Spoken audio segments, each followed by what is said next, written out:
Shalom, family. Shalom. And welcome to another new moon, new month.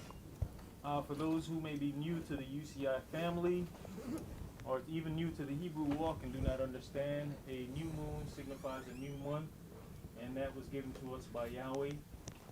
That is the extent of his calendar system and how we are able to tell our months. Pardon me, let me mic up here. So once again, if you're new to the Hebrew walk or even new to the UCI family, this is our new moon service. The new moon indicates a new month. This evening class is who is your provider? That's the topic for this evening's class. When you ask the average person who is their provider, you may get various answers from my dad, my mother, my husband, my wife, etc. The most common answer for this question is my God, or God is my provider.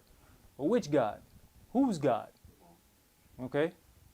We're going to begin tonight in 1 Corinthians chapter 8, and we're going to read verses 1 through 7. 1 Corinthians chapter 8, verses 1 through 7. Now, as touching the things offered unto idols, we know that we all have knowledge. Knowledge puffeth up, but love edifieth. And if any man think that he knoweth anything, he knoweth nothing, yet as he ought to know. But if any man love Elohim, the same is known of him. You see, that's the problem with most of us. We get a little knowledge, so we think we know everything. Mm-hmm. And that's what we got to remember. If to keep yourself humble, you got to realize that you know just a little bit. But when it comes onto the level of Yahweh's things, we only know what he allows us to know. There's so many different levels that if you really believe that you know it all, you have fooled yourself. Mm-hmm. I think I was talking to Brother Yonah yesterday when I was telling the same thing. At the point that I feel that I've got this and I know everything, I'm on my way to a fall. I'm on my way to destruction. Even for those who have ever taken martial arts.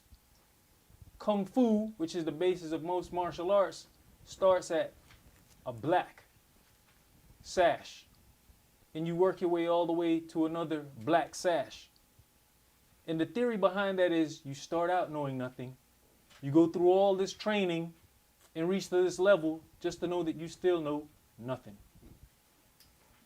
So when it comes to this word, you have to stay humble. That's why Yahshua says, unless you become like these little children. Mm-hmm. The minute that you feel you're grown, that means nobody can't tell you anything and nobody can't teach you anything. And you become puffed up. You're on your way to a fall. Destruction is at hand. Go ahead, my brother. Verse 4. As concerning therefore the eating of those things that are offered in sacrifice unto idols, we know that an idol is nothing in the world, and that there is none other Elohim but one. But even with that, you have to be careful how you're partaking in a meal if you've got weak brothers or sisters around you in the walk. Because you understand that the idol is nothing, but then they become emboldened, and next thing you know, they partaking in the Christmas party and the Christmas festivities because they seen you partake of a meal, which you yourself know, hey, I'm not worshiping this idol. But is that person strong enough? Does that person have that understanding that you have, the foundation that you have? So some things you just have to refrain from it. Mm-hmm. I'm sure there's people come through the door and see us drinking wine and go, what are they doing? They're partaking in wine. Even the scripture says if meat offends your brother, then don't eat meat. That means don't eat it in front of him. If that's his weakness. That's where we all have to learn each other. Mm-hmm. Certain conversations don't take place with certain people because they may not be able to handle that conversation. That's where we all have to be mindful and learn each other. Go ahead, my brother. No, I just wanted to say, it's written that Yahshua said, those that love father or mother more than me is not worthy of me. Mm-hmm. And we do get in those situations where, we just coming into the walk and if our appearance is not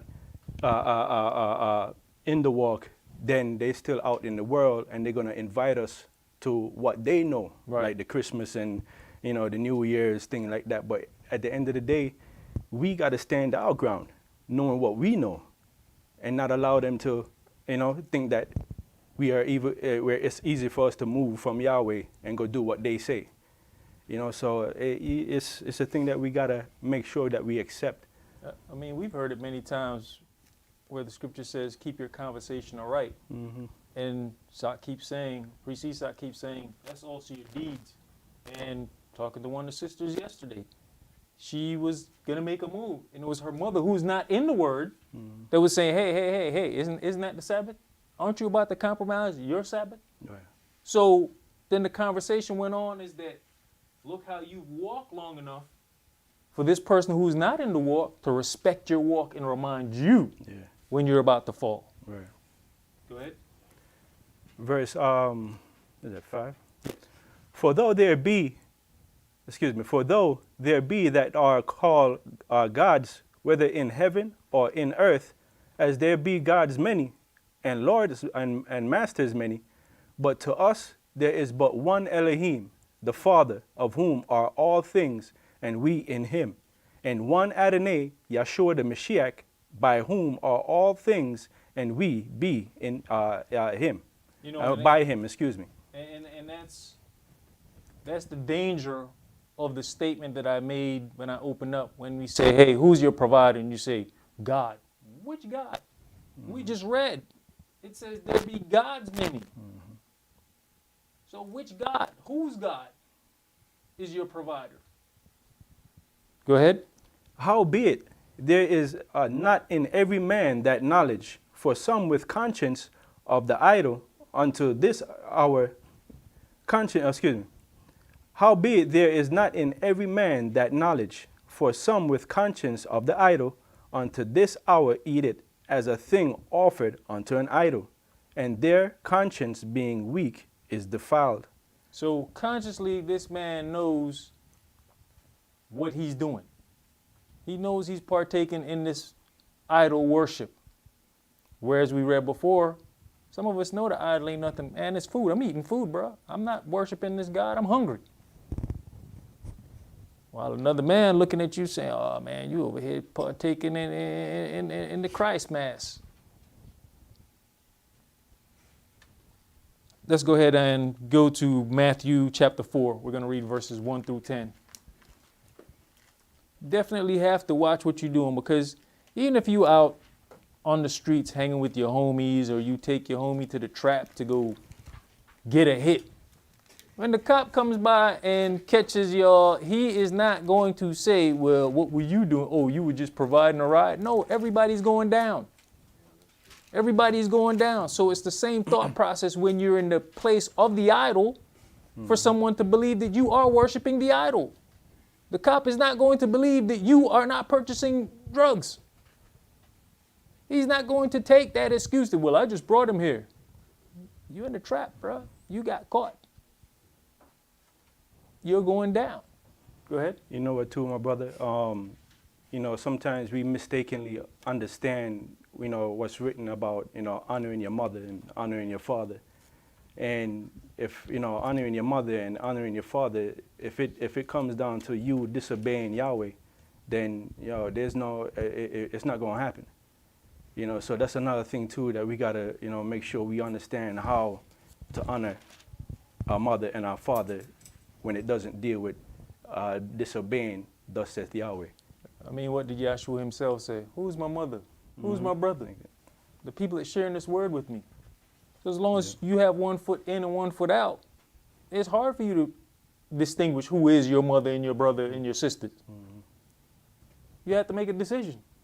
And it's hard for people to respect your so-called walk that you say you're walking. Matthew chapter 4, and we're going to read verses 1 through 10. Then was Yahshua led up of the Spirit into the wilderness to be tempted of the devil. And when he had fasted 40 days and 40 nights, he was afterward and hungered. This is the big thing right now. This whole fasting thing has become a fad. And we don't understand This fasting weakens your body. If you don't know what you're doing, your body will start to feed on itself and you can cause your body great harm. Yeah. And everybody thinks that a fast has to do with food. A fast can be from the people who are making you fall. A fast can be from something that you enjoy. I know there's brothers that started here that video games were their thing and had to make a decision to say, hey man, I'm giving my video games to one of these kids. Something as simple as a video game took up majority of their time. And they figured out they had to fast from the video game. Go ahead. Verse 3. And when the tempter came to him, he said, if thou be the son of Elohim, command that these stones be made bread. But he answered and said, it is written, man shall not live by bread alone, but by every word that proceedeth out of the mouth of Elohim. So here you are, you're fasting, you're making yourself weak, you're making yourself susceptible for the tempter to come in and tempt you.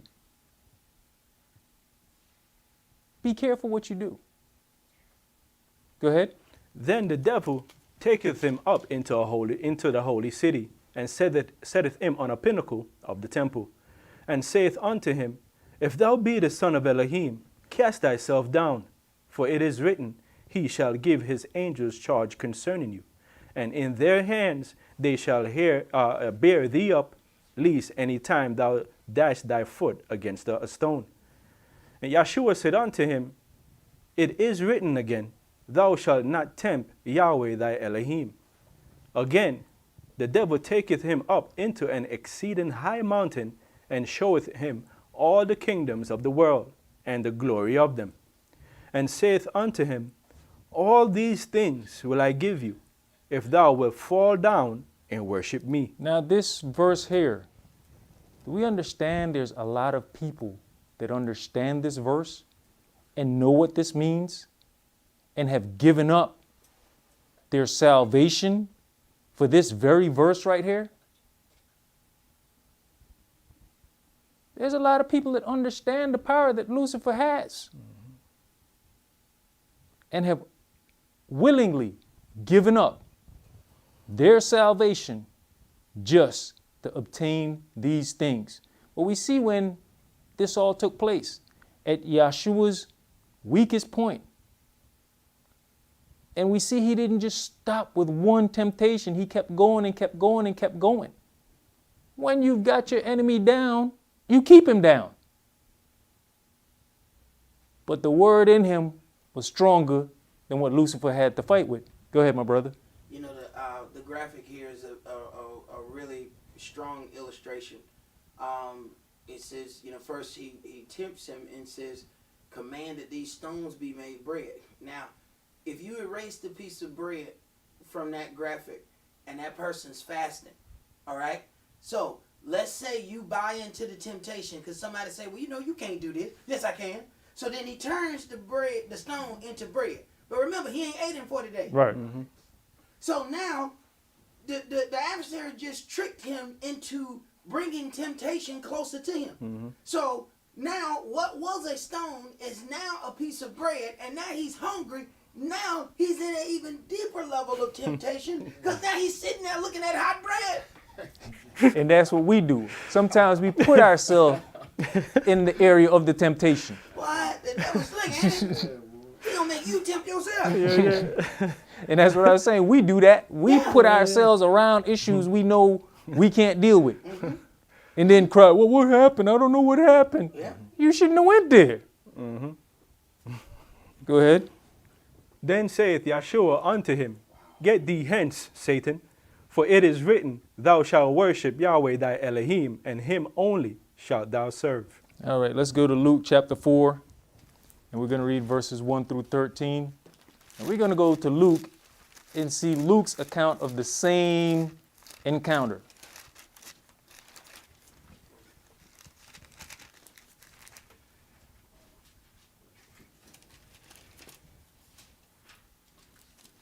Luke chapter 4, verses 1 through 13. And Yeshua, being full of the Holy Spirit, returned from Jordan, and was led by the Spirit into the wilderness, being 40 days tempted of the devil, and in those days he did eat nothing, and when they were ended, he afterward hungered. And the devil said unto him, If thou be the Son of Elohim, command that this stone that it be made bread. And Yeshua answered him, saying, It is written that man shall not live by bread alone, but by every word of Elohim. So here's the difference, kind of what Priest Esaac was saying. So the Spirit led him into the wilderness, and he was tempted. Now, when you get into certain situations, did the Spirit lead you there, or did you take yourself there into a situation you're not yet prepared to handle? Go ahead. And the devil, taking him up into a high mountain, showed unto him all the kingdoms of the world in a moment of time. And the devil said unto him, All this power will I give thee, and the glory of them, for that it is delivered unto me, and to whomsoever I will give it. Now, even this statement, at this point, Lucifer has the kingdoms. It's his. It is his. Mm-hmm. But Yahshua knows one thing. I hold on long enough, it's going to be taken from you. Mm-hmm. I just got to be patient. Yeah, you're in control now. It's yours now. But not forever. Go ahead. And that's, my brethren, and that's what it comes down to, keeping your eye on the prize. Right. Because really and truly, it says, seek the kingdom first, and all else, will be added onto you. Right. And I think sometimes we lose focus of the best thing that's coming for us, but we look more on what is here now and entertain that instead. Go ahead. I have the power, give thee. Verse 7. If thou therefore wilt worship me, all shall be thine. And that's all he keeps asking for. Just worship me. Worship me. And we've got to understand that there's people out there who truly understand what they're doing. Some of those people we envy because of what they have, but don't understand what they gave up to have what they have now. Like Brother Eliel was saying, in this moment, not understanding the great prize that's yet to come. So you can have the fast food and have that instant meal right now. Or you can wait for the chef to come along and prepare you a gourmet meal. Go ahead. Luke chapter 4 and verse 8. And Yeshua answered and said unto him, Get thee behind me, Satan, for it is written, Thou shalt worship Yahweh thy Elohim, and him only shalt thou serve. And he brought him to Jerusalem, and set him on a pinnacle of the temple, and said unto him, If thou be the Son of Elohim, cast thyself down from hence. And we see Lucifer keeps saying, all you got to do is worship me. But Yahshua then turns around and say, you shall worship the Adonai Yah, and him only shall you serve. Lucifer just want worship. Yahweh wants servants. I keep saying there's a difference between a seat dweller and a servant. Lucifer just wants seat dwellers. He want to walk into a pack house and everybody yelling out, Lou, Lou, Lou. That's it. You ain't got to do nothing else. What was the if we think about the main part of what we did on Sunday church, it was called what? Praise and worship. Exactly. Yep. That's all Lucifer asked for. Praise and worship. And we had no idea that we were worshiping the adversary of the devil. And then we come out of that and we want to worship the adversary of the devil even when we come into the truth. Mm-hmm. They want to know why we don't have praise and worship.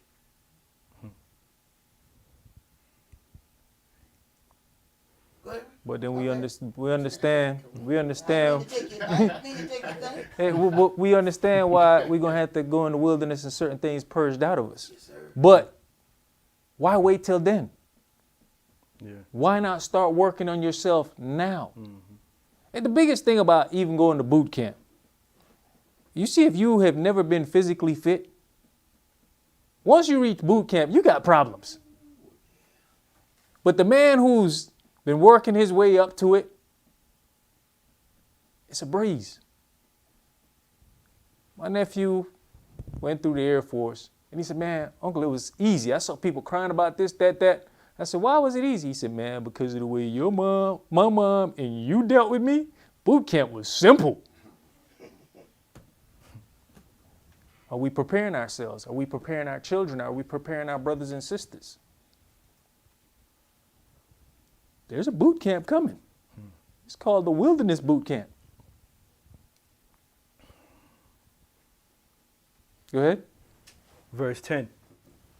For it is written, he shall give his angels charge over thee to keep thee. And in their hands they shall bear thee up, lest at any time,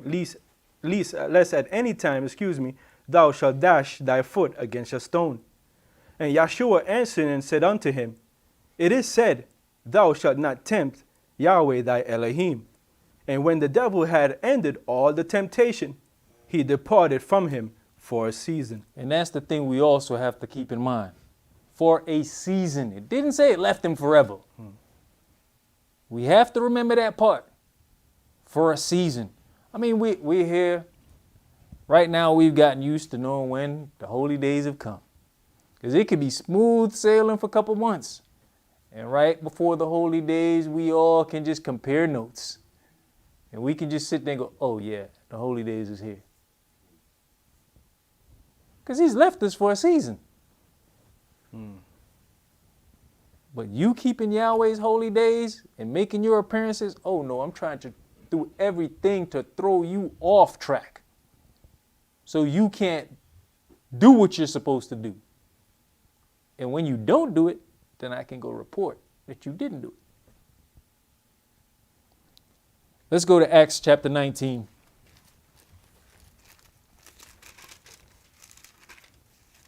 Lucifer provides.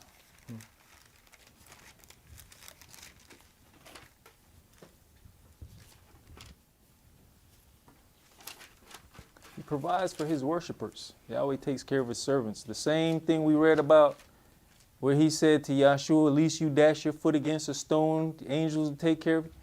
We have the same opportunity with our Elohim as long as we're doing what we're supposed to be doing. But are we strong enough to tell Lucifer to get thee behind me? Don't tell him to get behind you if you ain't strong enough and he push you over the edge, though.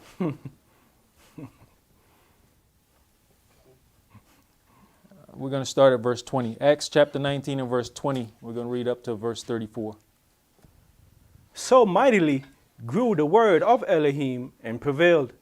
After these things were ended, Saul purposed in the spirit, when he had passed through Macedonia and Achaia, to go to Jerusalem, saying, after I have been there, I must also see Rome. So he sent into Macedonia 2 of them that ministered unto him, Timothy and Erastus. But he himself stayed in Asia for a season. And the same time there arose no small stir about that way. For a certain man named Demetrius, a silversmith, which made silver shrines for Diana, brought no small gain unto the craftsmen, whom he called together with the workmen of like occupation, and said, sirs, you know by this craft we have our wealth. Moreover, ye see and hear that not alone at Ephesus, but almost throughout all Asia, this Saul hath persuaded and turned away much people, saying that they be no gods, which are made with hands. So that not only this our craft is in danger to be set at naught, but also that the temple of the great goddess Diana should be despised, and her magnificence should be destroyed, whom all Asia and the world worshipeth. So that is a clue to be careful when you approach certain people about their practices. of how you might get hurt. This man is serious about his craft. This man is serious about this idol that he makes because this idol brings him money. He knows who provides for him. We know certain things, but there's certain churches you don't go in and mess with those people's stuff. You can get hurt. Because here it is, he has now called other people and say, hey, man, they messing with our money. Not only they messing with our God, but they're messing with our money. It's like we hear people talking about, yeah, I went over to this church and I was trying to tell them, you know, Jesus ain't the right name. Hey, certain people you leave alone before you get hurt. They are serious about their business. And this man says the whole world worships the goddess Diana. He didn't just say the Ephesians, the whole world worships. So now we have to sit down and look and say, okay, we don't really hear nothing about this goddess Diana, but let's put it into perspective of who would that be in this day and age. Everywhere we go, we see this Mary worship going on. And if you dig back and you start drawing the lines, you will see that it's the same God who is transferred over time with a different name. Go ahead, my brother, because at the end of this, I'm going to show you something that where we have all fallen off over the time period of not realizing how these gods make it through. We recently talked about when Moshe had to make the brazen serpent. That thing has survived the times. It's now on the medical vehicles, Caduceus. It has survived the times. But the average person is not looking and drawing those two parallels and saying, wait a minute. Because what was the brazen serpent for? Healing. Why is it on a medical van? It's supposed to be a symbol of healing. Go ahead. Verse 28. Acts chapter 19 and verse 28. And when they heard these sayings, they were full of wrath and cried out, saying, Great is Diana of the Ephesians. And the whole city was filled with confusion. And having caught Gaius and Aristarchus, men of Macedonia, Saul's companions in travel, they rushed with one accord into the theater. And when Saul would have entered in unto the people, the disciples suffered him not. And certain of the chief of Asia, which were his friends, sent unto him, desiring him that he would not adventure himself into the theater. Now, it says, and certain of the chief of Asia, which were his friends, sent unto him, desiring him that he would not enter or adventure himself into the theater. These are the chief people in Asia who are his friends. We get this thought process that, oh, I can't be friends with you because you a Gentile or you this or you that. These are people in power who warned him. Even the scripture says, make friends with the adversary while you're in the way.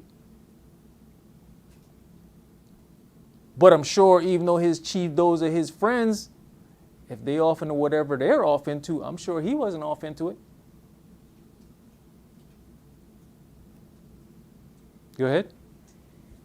Some therefore cried one thing, and some another, for the assembly was confused, and the more part knew not wherefore they were come together.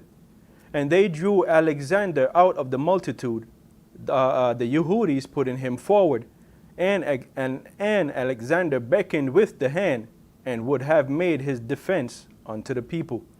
But when they knew that he was a Yehudi, all with one voice about the space of 2 hours cried out, Great is Diana of the Ephesians. And they gonna let you know who they serve.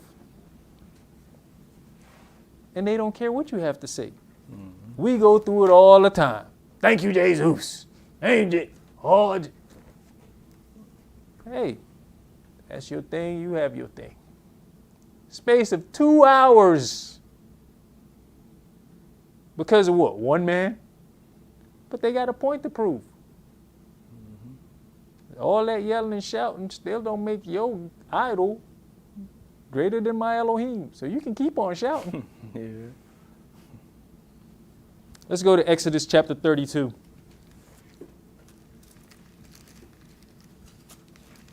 But the great stir was what? These men knew where their provisions came from. These men knew how they made their living. And their living was being jeopardized. And they were not going to have that happen. Because, I mean, you think about it. Following Yahweh, ain't no merchandise you can make to sell. Because you ain't supposed to have no graven images. Go ahead. Verse 1. And when the people saw that Moshe delayed to come down out of the mount, the people gathered themselves all together unto Aaron, and said unto him, Up, make us gods which shall go before us. For as for this Moshe, the man that brought us up out of the land of Egypt, we know not what is become of him. And Aaron said unto them, Break off the golden earrings which are in the ears of your wives, of your sons, and of your daughters, and bring them unto me. And all the people brake off the golden earrings which were in their ears, and brought them unto Aaron. And he received them at their hand, and fashioned it with a graving tool, after he had made it a molten calf. After he had made it a molten calf. And they said, These be your gods of Israel. Oh, Israel. Israel, which brought thee up out of the land of Egypt. So here it is. Yahweh did all this for them. And then they turned around and put the power in an idol that they made. We do the same thing at this very day. Yahweh has preserved our lives during this captivity. But yet, we turn around and give Jesus the credit. You hear the name of Jesus more than you'll ever hear the name of Yahweh. And for those who know the name of Yahweh, they don't know the name of Yahshua. They've stumbled up on the name of Yahweh. But Jesus gets the credit, while Yahweh is the one that has sustained us and taken care of us in this place of our punishment. So we're doing the same thing that our forefathers did coming out of Egypt. Back in Egypt again, but yet we're giving the credit to idols. Go ahead. And when Aaron saw it, he built an altar before it. And Aaron made proclamation and said, Tomorrow is a feast to Yahweh. So not only did he build the idol, then he turns around and builds an altar. And then says the feast is going to be to Yahweh. Go ahead. And they rose up early on the morrow, and offered burnt offerings, and brought peace offerings. And the people sat down to eat and to drink, and rose up to play. And Yahweh said unto Moshe, Go, get thee down, for thy people, which thou broughtest out of the land of Egypt, have corrupted themselves. And this is the state we're still in. We're still in a state of corruption. For those of us who have made it this far, we're trying to work on ourselves. But we've been corrupted from our birth. Go ahead. They have turned aside quickly out of the way, which I commanded them. They have made them a molten calf, and have worshipped it, and have sacrificed thereunto, and said, These be thy gods, O Israel, which have brought thee up out of the land of Egypt. And Yahweh said unto Moshe, I have seen this people, and behold, it is a stiff-necked people. And we still are a stiff-necked people. I mean, you understand. This man has heard them out of their mouth saying, Oh, these be your guys that brought you up out of Egypt. Man, come on. How you feel if you know you did something for somebody and they tell you around the corner, you hear him saying, Hey man, Esaac, Eliel helped me out this morning, man. You know, he took care of all these things for me. Okay. All right, I got you. That person might never get another favor from you again. No, why don't you go let Eliel do it for you? That's what you told Esaac, isn't it? Okay. Go ahead, my brother. You know, and that's the thing about becoming, you know, forgetful hearers. You know, like you said, being, you know, from our youth, we've grown into the system of things. But now that Yahweh has introduced himself to us, now we know different. And like our ancestors, we can't be like that, turning back onto the old ways that they grew up in, like how we have grew up in, old ways. Now Yahweh, you know, showing himself and showing us how we're supposed to live, then turning our backs onto him, you know, it's crazy, because at the end of the day, Yahweh never had to introduce himself to us. Mm-hmm. Never had. And you know, even with that, my brother, it's, some people will say, oh man, this is hard. If you say that off the rip, you've already put your own stumbling block. Yeah. In certain things, in certain situations, you just have to go cold turkey. Mm-hmm. You just have to go cold turkey and say, look, I'm not going to make it difficult. I'm just going to stop doing this.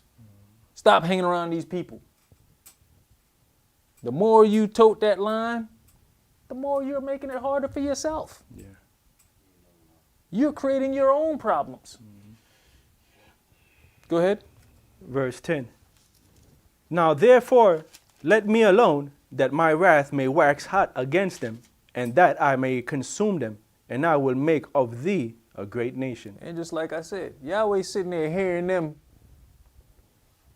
giving accolades to something they made out of their own hands versus what he did for them. Mm-hmm. Hey man, the man is upset. Just like I said, hey, okay, you want another? No, why don't you go to Eliel and get that favor?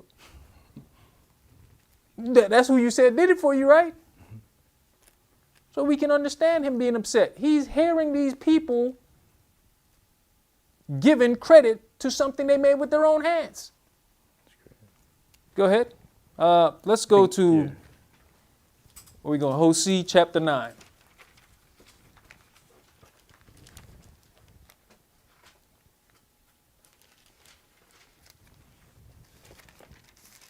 Book of Hosea, and we're going to read chapter 9.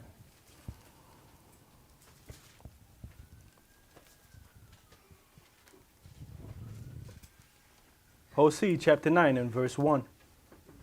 Rejoice not, O Israel, for joy as other people, for thou hast gone a whoring from thy Elohim. Thou hast loved a reward upon every corn floor. The floor and the winepress shall not feed them, and the new wine shall fail in her. They shall not dwell in Yahweh's land, but Ephraim shall return to Egypt, and they shall eat unclean things in Assyria. They shall not offer wine offerings to Yahweh, neither shall they be pleasing unto him. Their sacrifices shall be unto them as the bread of mourners. All that eat thereof shall be polluted. For their bread, for their soul, shall not come into the house of Yahweh. What will you do in the solemn day and in the day of the feast of Yahweh? For lo, they are gone because of destruction. Egypt shall gather them up. Memphis shall bury them, the pleasant places for their silver.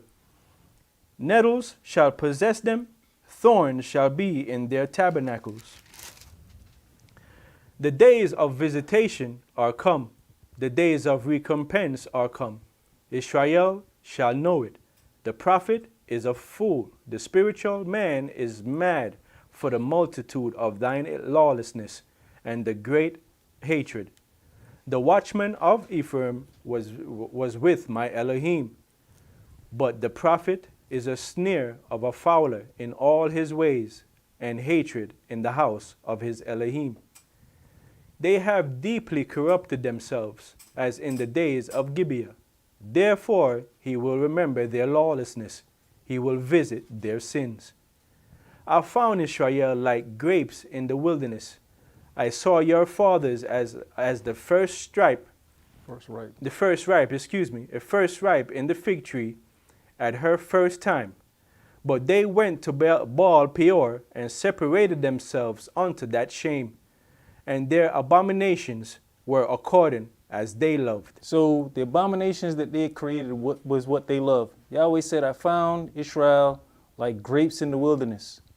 We don't really eat grapes, or we're not even getting true grapes nowadays. Grapes are sweet. He found them like the first ripe figs. The first ripe. But at the end, they went to Baal Peor. Now, looking at this image, this is images of Baal over the years. And we can see the images of the cow. And we can see the image of the cow head man. And we see the one at the end. And then look at the picture of Little Nas X.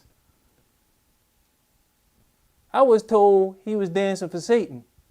At some point, Satan has to be saying, hey man, y'all stop blaming me for stuff that other people are doing. Because first of all, that is not the depiction of me. That's not. So if you had a lineup and Lucifer was in the lineup, Lucifer would walk free. Right. So we calling on stuff and saying Lucifer when this man is not, the man saying, hey, that's not me, bro. You got drug dealers that'll tell you point blank, no, I sell drugs, bro. I don't steal. Don't mix me up with stealing. Mm-hmm. Lucifer is said to be beautiful. Over the years, we've been given this image and they say it's Lucifer. No, it's Baal. This is Baal. These people have been worshiping Baal. But yet we say it's Lucifer. It's Satan. At some point, Satan got to be in front of Yahweh saying, that's not me. I have nothing to do with that. The description don't fit me. It's Baal worship. Like I said, these people know who their provider is. We're the ones getting it wrong. For years, we've been given this image and everybody says it's Lucifer. It is not Lucifer. It's Baal worship. Stop blaming the man for stuff he ain't got nothing to do with. Little Nas X knows who his provider is. Brother Yona, you asked me, did I see the video? Once you told me what the video was about, I don't want to see the video. My eye gate is not going to consume that. There's certain things you don't let into your eye gate. Once this man came out and said what he was about, and I understood what spirit he was dealing with, I don't need to know anything else about him. But it's funny, as I was putting this together, the spirit laid it on me and I start just pulling all these pictures. And that's why you see all these pictures. I'm like, wait a minute. This is not Lucifer. This is Baal. We get this Baphomet thing and they say Lucifer. No, it's Baal worship. It has survived the times just the same way the Caduceus did. So all these centuries, Louis been getting the blame. But things ain't got nothing to do with him. I'm sure he wants the worshipers too. He probably ticked off because y'all keep saying those are his words. These ain't my worshipers. These are not my people. Go ahead. Verse 11. Hosea chapter 9 and verse 11. As for Ephraim, their glory shall fly away like a bird from the birth and from the womb and from the conception. Though they bring up their children, yet will I bereave them, that there shall not be a man left. Yes, woe also to them when I depart from them. Ephraim, as I saw Tyrus, is planted in a pleasant place, but Ephraim shall bring forth his children to the murderer. Give them, O Yahweh, what wilt thou give? Give them a miscarrying womb and dry breasts. All their wickedness is in Gilgal, for there I hated them, for the wickedness of their doings. I will drive them out from mine house. I will love them no more. All their princes are revolters. And all these things are just because of disobedience. All these things are from walking away from Yahweh. We read back when he was dealing with Moshe, and he said, man, get down to them people. I'll make a nation out of you. He was angry from then, and he's still dealing with our stiff-necked behavior. Understand the mercy and the kindness that we've been given. Understand who is really providing for you. But who are you giving credit for it? Don't get me wrong. Lucifer is providing for his worshipers. But do we know the difference of who is providing for us versus who is providing for the person that we might be envying because of what we see them with or what they have? Go ahead. Ephraim is smitten, their root is dried up, they shall bear no fruit. Yes, though they bring forth, yet will I slay even the beloved fruit of their womb. My Elohim will cast them away, because they did not hearken unto him. They shall be wanderers among the nations. Is that what we want to do? We've already been in that punishment. That was already part of the punishment. Just to be a wanderer in a nation. Some of us have been given the opportunity to stop wandering and been able to come into the truth and the grace of Yahweh our Elohim. But are we willing to continue to do what's necessary to stay in that grace? Or were we happy when we were wanderers? Some people are happy being wanderers. Exactly, vagabond Jews. But some people are happy with that lifestyle. It means you never really have to set any roots. You can just move on and you can build a different persona when you get to the next place. Nobody really gets to know you, you really get to know nobody, and you just keep it moving.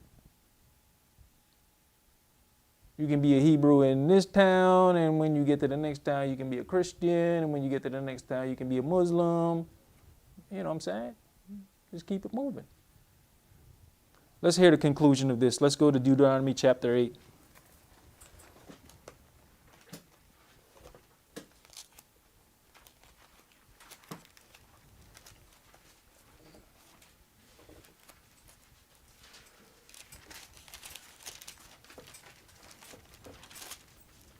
Deuteronomy chapter 8, and let's start at verse 1.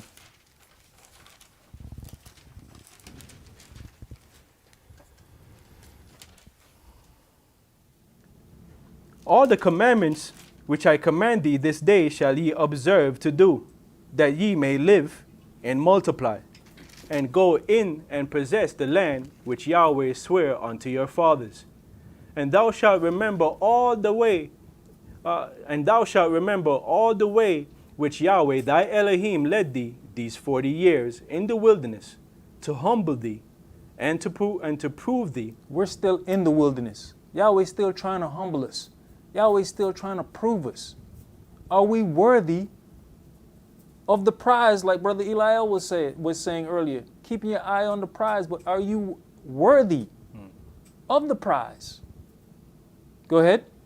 To know what was in thine heart, whether thou wouldest keep his commandments or no.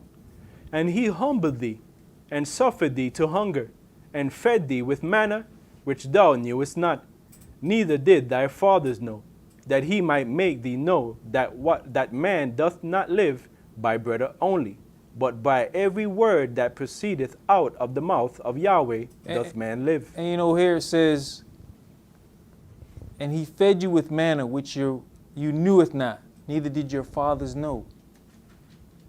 Man, we don't know peace if we hold on if we do what's necessary, we can actually know what true peace is. But we've got to keep moving on. We've got to keep our eye on the prize, like Brother Eliel said. We don't know peace, true peace. That's part of the prize. Go ahead. Verse 4. Thy raiment waxed not old upon thee, neither did thy foot swell these 40 years. Thou shalt also consider thine heart, that as a man chasteneth his son, so Yahweh thy Elohim chasteneth you. Therefore thou shalt keep the commandments of Yahweh thy Elohim, to walk in his ways and fear him. For Yahweh thy Elohim bringeth thee into a good land, a land of brooks of water, of fountains, and depths that spring out of the valleys and hills, a land of wheat and barley, and vines and fig trees, and pomegranates, a land of olive oil and honey, a land wherein thou shalt eat bread without scarceness, thou shalt not lack anything in it, and a land whose stones are iron, and out of whose hills thou mayest dig brass. Now it says a land wherein you shall eat bread without scarceness. My brother, so when you got bread without scarceness, you still trying to go on a bread fast? Huh? The man said bread without scarceness. But see, what we're eating is not food. That's why people have all these ailments. Yeah. They're tampering with the food. That's why people are saying, oh man, I need something gluten-free, I need this, I need that. We're not eating real food. But that's still a part of keeping your eye on the prize. To know what true bread is. Mm-hmm. To know what true peace is. To drink out of rivers that you know you don't have to worry about whether it's polluted and I need to filter the water or a filtration system or something like that. Mm-hmm. Go ahead. When thou hast eaten and art full, then thou shalt bless Yahweh thy Elohim for the good land which he hath given thee. Beware that thou forget not Yahweh thy Elohim in not keeping his commandments, and his judgments, and his statutes, which I command thee this day.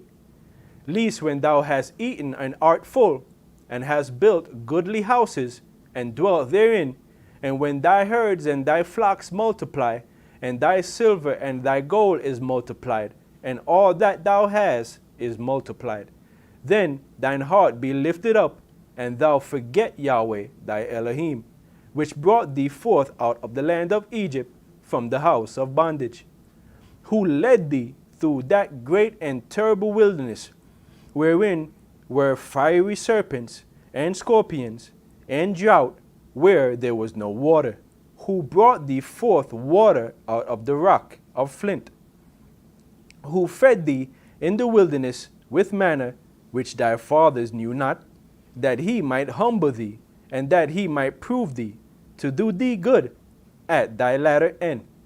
And thou say in thy heart, my power and the might of mine hand hath gotten me this wealth. And goes right back to the opening statement.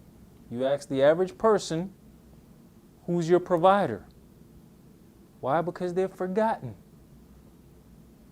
who truly provides for man.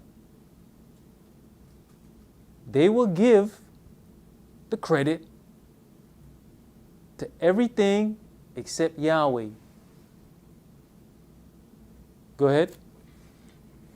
But thou shalt remember Yahweh thy Elohim, for it is he that giveth thee power to get wealth, that he may establish his covenant which he swore unto thy fathers, as it is this day. And it shall be, if thou do at all forget Yahweh thy Elohim, and walk after other gods, and serve them, and worship them, I testify against you this day that ye shall surely perish. As the nations which Yahweh destroyeth before your face, so shall ye perish. because ye would not be obedient unto the voice of Yahweh, your Elohim. So there it is. All we got to do is be obedient. And Yahweh will continue to provide for us.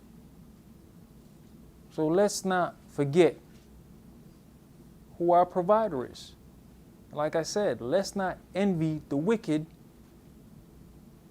because they know who's providing for them. Lucifer said, these kingdoms are mine, and I give it to whom I will. We're still in Lucifer's kingdom. So please be careful of who you envy, because you don't know what sacrifice they have given up to get what they have now. That's all we're going to do for this evening. Shalom, family. Hey, shalom, bro. Yeah, praise God.